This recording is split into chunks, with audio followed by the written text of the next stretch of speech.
Guys welcome to my YouTube channel SR blog. যিহেতু আজি 4-5 দিন ধৰি কোনো ধৰণৰ ব্লগ দিব পৰা নাছিলোঁ, যিহেতু মোৰ গাটো খুবেই বেয়া, বহুতো কাহ আৰু চৰ্দি হৈ আছে।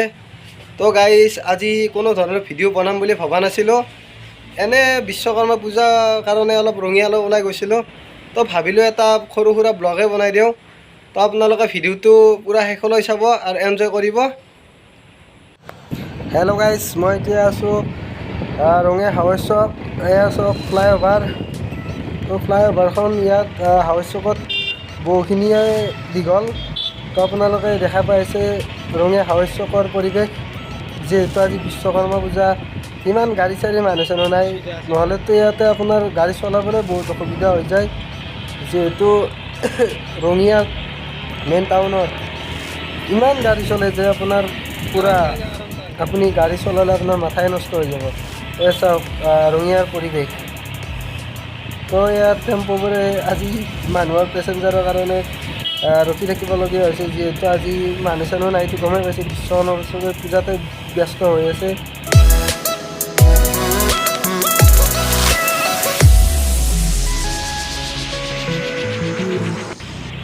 এয়া আমি পাইছোঁহি ৰঙিয়া মহকুমা পুথিভঁৰাল। তো আপোনালোকে ইয়াতে আহক, বিভিন্ন ধৰণৰ কিতাপ আদি কৰি যি বস্তু লাগে ইয়াতে পাব। এয়া আমি এতিয়া পাইছোঁহি বৰলীয়া নদী। এয়া আমাৰ ৰঙিয়াৰ মাজেৰে বৈ গৈছে বৰলীয়া নদী, আপোনালোকে দেখিবলৈ পাইছে। ৰঙিয়াৰ আপোনাৰ এইখিনি ছ'চাইটি চকত কিছু গাড়ী মটৰ দেখা পোৱা গৈছে আজি, কাৰণ এইখিনিত আপোনাৰ খুব জাগাতে মানে এইখিনিতো পূজা, অলপ আগতো পূজা, বহু জেগাতে আপোনাৰ বিশ্বকৰ্মা পূজা মানে বহুখিনি ঠাইতে কৰা হৈছে। তো এইখিনিত অলপ চলপ ভিৰ দেখা পোৱা গৈছে। তো আপোনালোকে চাই থাকক।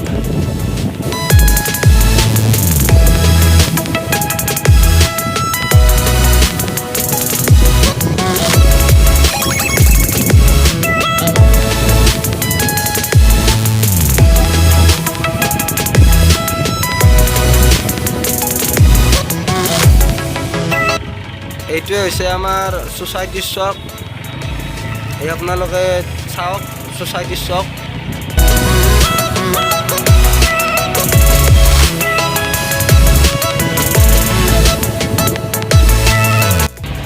এইখিনি ঠাইতে আগতে আপোনাৰ কাঠৰ দলং আছিল, এতিয়া নতুনকৈ এখন পকীত ব্ৰিজ বনোৱা হৈছে ৰঙিয়াৰ মেইন টাউনতে। তো আপোনালোকে এতিয়াও যদি আহে ৰঙিয়াৰ মেইন টাউনত কাঠৰ দলং দেখিবলৈ পাব। তো আপোনালোকে যদি চাব বিচাৰে চাব আহিব পাৰে।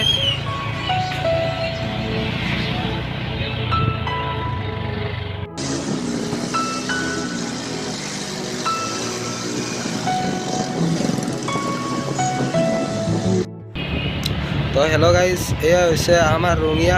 তো আপোনালোকে চাই লওক, ৰঙিয়াখন খুবেই ধুনীয়া। তো আপোনালোকে ৰঙিয়াত ফুৰিব আহিব পাৰে, বা আপোনালোকৰ ইয়াতে ধুনীয়া ব্লগ বনাবলৈও বহুতো জেগা আছে। আপোনালোকে ৰঙিয়াত ফুৰিবলৈ আহক, তাৰপিছত এবাৰ আহিলে ক'ব যে ধুনীয়া আৰু ৰঙিয়া। আপোনালোকে ৰঙিয়াৰ পৰিৱেশটো চাই লওক।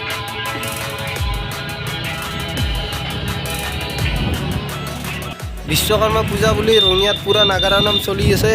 যিহেতু পূজা বুলি ক'লে আৰু আপোনাৰ আজিকালিতো মেক্সিমাম পূজা বুলি ক'লে আপোনাৰ ফাংচন দেখা পাব, কিবা দেখা পাব, কিন্তু আমাৰ ৰঙিয়াত এতিয়াও এইটো বস্তু জীয়াই আছে যে পূজা বুলি ক'লে আপোনাৰ নাগাৰা নাম হওক বা আয়তীৰ নাম হওক লাগিবই।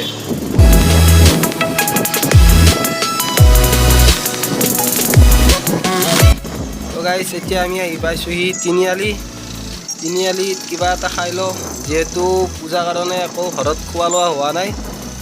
তো কিমাননো আৰু ঘূৰি থাকিম, যিহে তেলৰ দাম।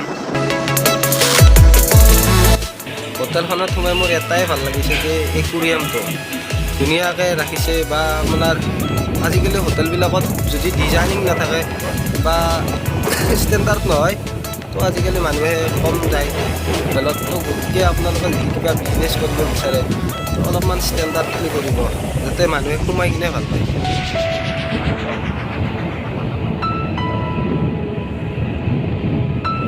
তো আজিলৈ ভিডিঅ'টো এইখিনিয়ে। যদি আপোনালোকে এনেধৰণৰ ভিডিঅ' চাই থাকিব বিচাৰে তো চেনেলটোক সদায় ছাপোৰ্ট কৰি যাব। ধন্যবাদ।